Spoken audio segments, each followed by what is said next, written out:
গল্পর নাম শেষ ট্রেন। রাত 12:30। রফিক একা বসে আছে ফাঁকা স্টেশনে।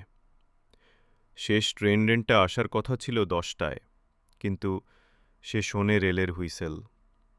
ধীরে ধীরে অন্ধকার কেটে আসে একটা পুরনো ট্রেন। জানালায় কেউ নেই, শুধু হালকা আলো। সে উঠে বসে। ট্রেন চলতে শুরু করে, কিন্তু শব্দ নেই, বাতাসও নাড়া খায় না। রফিকের চোখে পড়ে সব যাত্রী কঙ্কাল। হঠাৎ ট্রেনটা থেমে যায়, আর স্টেশন ঘড়ি দেখায় 12:30, 1171 সাল।